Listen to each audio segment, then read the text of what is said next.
Today we're going to do a little bit of goose breast that we have, fresh shot, and we've sliced it down on a bias.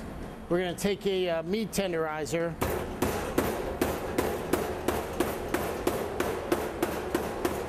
pound down your goose. While you're doing that, you can sort of feel through to make sure that there's no steel shot in there.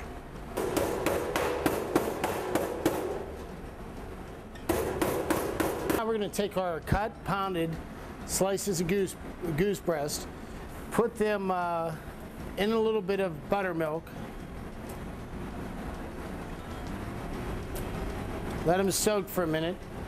Inside our saute pan, we're going to take a little whole butter. You might need a little more than that.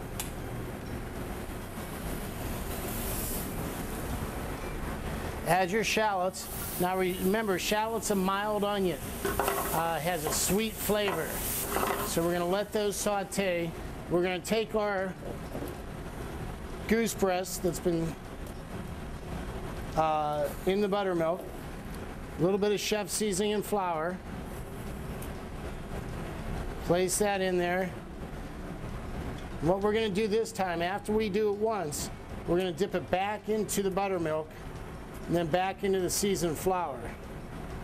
Just gives it a little bit more of a crust to it. Leave it sit. Shallots are starting to brown off and the sugar's coming out and they're caramelizing.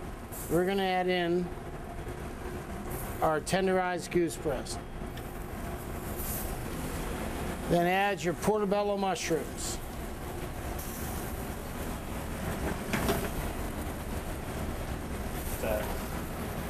When you're sauteing this, you're going to start out on a medium heat. As you add more product, you turn your heat of your pan up. That way, because as you add cold product in, it'll take the temperature of the pan down. So you add more product in, you turn the temperature up. After it gets going and you're nice and brown on all the sides, we're going to start creating our sauce. The pan sauce that we're going to make, we're going to use frangelica and just a little bit of chicken stock. Take your bottle of frangelica. Has a great flavor. It'll be a little bit sweet. Watch.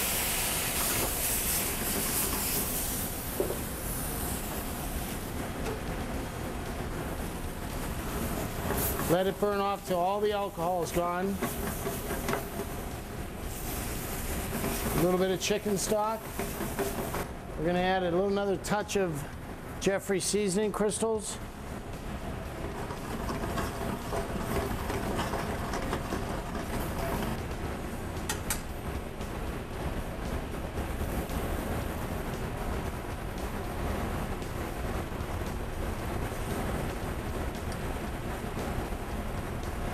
You should cook this for about 10 minutes in the saute pan to finish the goose all the way through.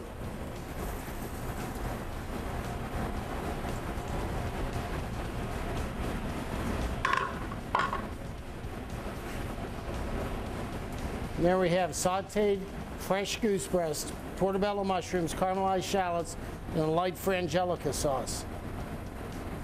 For this great recipe and other great recipes, go to the Outdoor Icon and click on Cooking with Crystals. This Outdoor Icon Show factoid is brought to you by DRS.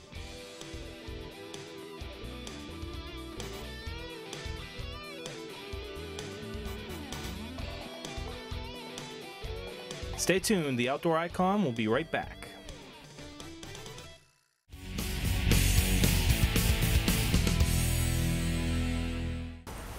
Well, Dan, I tell you, I think people are crazy if they think we can't get some great shooting out here locally within an hour of your home. Yeah, opening day is always the best, but it looks like it's going to be a good season. The big migration hasn't even started yet. For mid-November all the way into December should be really good from all the national forecasts. When you look at, there's a couple different websites out there where you can track the duck migration. Right. And there's a lot of websites out there. Even Ohio-based websites will tell you where the ducks are and who's seeing what and how good they're doing, and you can pretty much track where it is. Like OhioWaterfowler.com, I believe, and of course Wild Ohio, even the DNR has their aerial surveys that they're doing to give you the counts of the population. We got So pair of each, which is pretty good. We doubled up on the wood ducks, and we got a couple of mallards, and some of the things that are kind of neat to see. The drakes, which are the males, always have the brighter head in most species. This one here's got the green head, being a drake. And then you got the hen with the brown head. Same thing on the wood duck. The real colorful of the species is always the male. Yeah. So we got a drake wood duck and a hen woody. And one thing that's kind of neat on ducks, Rob, is no matter whether it's a hen or a drake, the wings are always exactly the same. I see. If you look at the speculum, if we were to cut the wings off these birds, you wouldn't be able to tell if it was a male or female from the wings. Now on the mallards, you've always got the blue iridescent in the middle, and then a white band on top and a white band on bottom. Yeah. And some people might say, well, is that a black duck or is that a mallard? If you've got the white on the top and the bottom, it's a mallard. If it was lacking that white and it looked like a hen mallard, it would be a black duck. Yeah. Same thing on the wood ducks. If you open the wings up and you look at the speculum, you got the iridescent, they have the white on the bottom also, signifying these wood duck wings.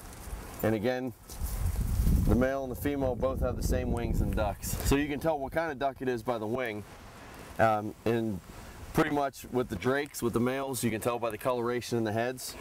But if we had a whole bunch of hens here, a whole bunch of females of different species, and they looked a little different on the heads, but I mean they would look pretty much the same. You'd have to look at the wings and look at the speculum to tell whether you had a gadwall or whether you had even a hen pintail or immature hen pintail or black duck or a mallard. But that's one of the things. The wings are always the same on the male and the females in the duck species. So the mallards are typically, they weigh how much? You know, mallards will be bigger than wood ducks. They'll be bigger than teal. They'll be some of your bigger ducks will be the mallards. And mallards vary in size. Yeah, these are younger birds. And a lot of times when you get the ones coming through migration, they'll be even smaller because they've flown so far of a distance and lost weight already. But they're good eating nonetheless. You know, a couple of wood duck breasts, a couple of mallard breasts, and we got ourselves a little something for Jeff Crystal to cook up for us. Yeah, absolutely. Well, we had a good time out here. Had a real good time, Rob. And it's shooting. just the first day of the season, and it gets better. With duck season, unlike other seasons, the opening day isn't the best, and then it just peters out. Right. You know, with the marshes they have up here at Mosquito Wildlife Management Area, and the lake hunting, the diversity of ducks that come through during migration, it's going to stay great all the way until December, until the season goes out. And you'll get different species of ducks coming at different times. And what we'll start seeing the next couple weeks is the wood ducks will move out. We'll still have some big flocks of wood ducks moving in from the north. And we're going to start seeing bigger flocks of mallards and different types of ducks. Yeah.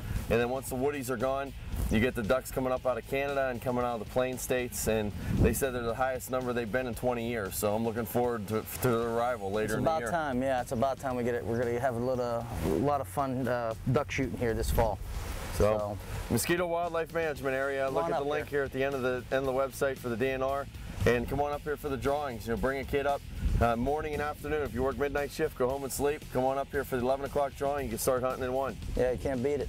So we'll do some more of this later in the season, Rob. Yeah, we'll be back up. So, Rob, until next week, have a great outdoor experience. So anyhow, so that was some good action here this morning. What do you think about that? What's wrong with you? You got a frog in your throat or something? Yeah. Like what I'm saying, it's a great day today. Yeah, great day. Good. All right, bye.